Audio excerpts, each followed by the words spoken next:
friends, welcome to Meena Samayal. இன்னைக்கு நாம பார்க்க போறது ஒரு seasonal sweet recipe Mango Sheera. Mango Sheera அப்படிங்கிறது ஏதோ ரொம்ப பெரிய விஷயம்லாம் ஒன்றும் கிடையாது. நம்ம சாதாரண ரவா கேசரி இருக்கு பாத்தீங்களா, அதில் வந்து மேங்கோ பல்ப் சேர்த்து செஞ்சா எப்படியோ அதே மாதிரி தான் நான் உங்களுக்கு செஞ்சு காட்ட போறேன். இதோடைய கலர் அண்ட் டெக்ஸ்டர் எப்படி இருந்ததுன்னா வாயில வச்சா எப்போ உள்ள போச்சுன்னே தெரியாத அளவுக்கு அவ்வளோ சூப்பரா அமைஞ்சதுங்க. நம்ம ரெகுலர் கேசரி பார்த்துருப்போம், இல்லை பைனாப்பிள் கேசரி பார்த்துருப்போம். ஆனால் இந்த மேங்கோ பல்ப் சேர்த்து செய்யறது அப்படிங்கிறது ரொம்ப ரொம்ப டேஸ்டியாக இருந்தது.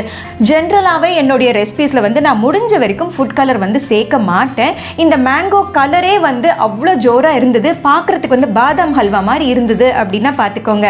ஸோ வாங்க இந்த சுவையான மேங்கோ ஷீரா எப்படி செய்கிறது அப்படிங்கிறத பார்ப்போம். So mango sheera or mango kesari செய்ய தேவையான பொருட்கள்: 1 கப்பு பாம்பே ரவா, 1 கப்பு பால், 1 கப்பு சர்க்கரை, 1 கப்பு மேங்கோ பல்ப்பு, அதுக்கப்புறமா பாலில் ஊற வச்ச குங்குமப்பூ, 1 டேபிள் ஸ்பூன் அளவு முந்திரி பருப்பு, 1 டேபிள் ஸ்பூன் அளவு நெய். அவ்வளோதான் தேவையான பொருட்கள். இப்போது மேங்கோ ஷீரா ஒரு மேங்கோ கேசரி எப்படி செய்கிறது அப்படிங்கிறத பார்ப்போம். முதல்ல ஒரு பேனை ஹீட் பண்ணியாச்சு, நெய்யை சேர்த்துக்கலாம். நெய் உருகினதுக்கு அப்புறமா முந்திரி பருப்பு,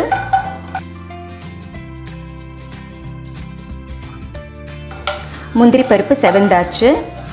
இது வந்து ஒரு பவுலில் ரிமூவ் பண்ணிடலாம். ஃபைனலாக கார்னிஷிங் பண்ணிக்கலாம். அடுத்து இதே பேனில் நம்ம ரவையை சேர்த்துக்கலாம். ரவையுடைய பச்சை வாசனை போயிட்டு நல்லா வறுத்த வாசனை வரணும்.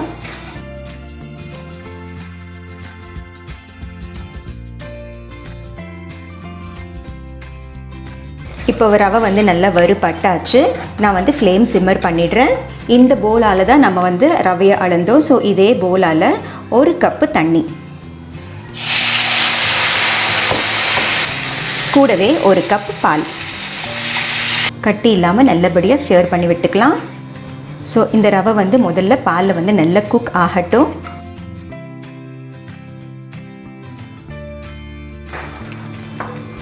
ஸோ ரவை வந்து இப்போ குக் ஆகிடுச்சு. ரவை அப்படிங்கிறது வந்து ரொம்ப சீக்கிரமாக குக் ஆகிடும். அடுத்து சர்க்கரையை சேர்த்துக்கலாம்.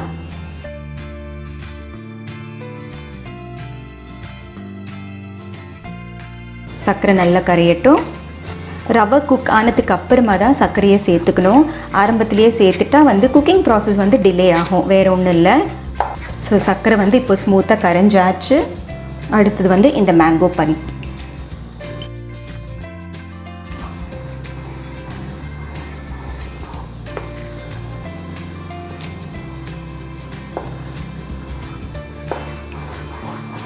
மாம்பழ பல்ப் வந்து நீங்கள் ருசி பாருங்கள். ரொம்ப ஸ்வீட்டாக இருந்ததுன்னா சர்க்கரை அளவு வந்து கொஞ்சம் குறைச்சிக்கலாம், இல்லை கொஞ்சம் சப்புன்ட்டு இருந்ததுன்னா கொஞ்சம் சர்க்கரை வந்து கூடுதலாகவும் சேர்த்துக்கலாம். ஸோ இந்த கன்சிஸ்டன்சி வந்து நல்ல திக் ஆகணும். நம்ம ஒரு 2 to 5 minutes மூடி போட்டு குக் பண்ணலாம். ஸோ நல்லா தெளிக்கும். ஸோ அதனால் கேர்ஃபுல்லாக வந்து மூடி போட்டு ஒரு 2 நிமிஷம் 5 நிமிஷத்துக்கு ஒரு தடவை வந்து நம்ம ஓப்பன் பண்ணி கிளறது பெட்டர். ஆனால் தெளிக்குங்க, ரொம்ப ஜாக்கிரதையாக பண்ணுங்கள். கன்சிஸ்டன்சி இன்னும் லூஸாக இருக்குது பாருங்கள். ஸோ இன்னும் கொஞ்சம் திக் ஆகணும். நம்ம இன்னொரு 5 நிமிஷம் க்ளோஸ் பண்ணி வச்சிடலாம். ஸோ இன்னொரு 5 மினிட்ஸாக நம்ம கேசரி வந்து க்ளோஸ்லேயே இருக்குது. இப்போ பாருங்கள் நல்லா குக் ஆகிடுச்சு. ஸோ இது ஆற ஆற வந்து இன்னுமே நல்லா இருக்கும். ஸோ நம்ம வந்து இந்த மாதிரி கொஞ்சம் லூஸாக இருக்கும்போது நம்ம சுவிட்ச் ஆஃப் பண்ணிட்டாதான் அதுக்கப்புறமா நம்ம சாப்பிடும்போது டெக்ஸ்டர் வந்து ரொம்ப நல்லாயிருக்கும். அடுத்து ஃபைனலாக நம்ம பாலில் ஊற வச்ச குங்குமப்பூ, விருப்பப்பட்டீங்கன்னா ஏலக்காவும் சேர்த்துக்கலாம். அண்ட் ஃபைனலாக நம்ம வறுத்து வச்சுருக்கிற முந்திரி, இன்னொரு 2 டீஸ்பூன் ஆஃப் நெய்.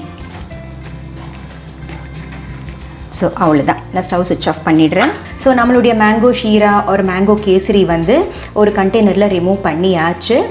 அண்ட் இண்டிவிஜுவலாக நீங்கள் சர்வ் பண்ணணும், இல்லை வீட்டில் ஒரு பார்ட்டி இருக்குது அப்படிங்கும்போது இந்த மாதிரி அச்சிருந்ததுன்னா பார்க்குறதுக்கு வந்து ரொம்ப அழகாக இருக்கும். இது இப்போ எப்படி பிளேட்டிங் பண்ணுறது அப்படிங்கிறத பார்ப்போம். முதல்ல இந்த அச்சில் கொஞ்சம் நம்ம நெய் விட்டுக்கலாம், ஒட்டாமல் வர்றதுக்கு. இது எல்லா சைட்ஸும் நெய் படுற மாதிரி அப்ளை பண்ணிக்கோங்க.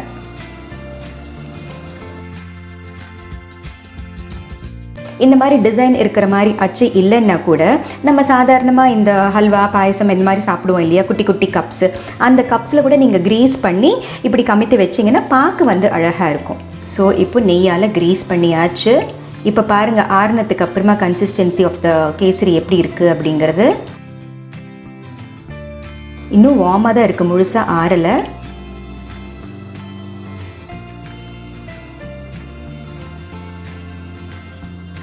ஏர் பாக்கெட்ஸ் இல்லாதபடி நல்லபடியாக ப்ரெஸ் பண்ணணும், அவ்வளோதான். ஸோ ஒரு பிளேட்டை வந்து இப்படி மூடிட்டு அதுக்கப்புறமா இப்படி திருப்பிடலாம்.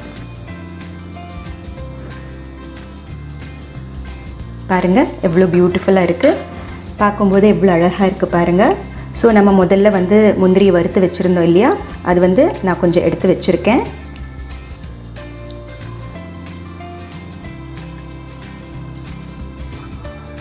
So our mango sheera or mango kesari is ready.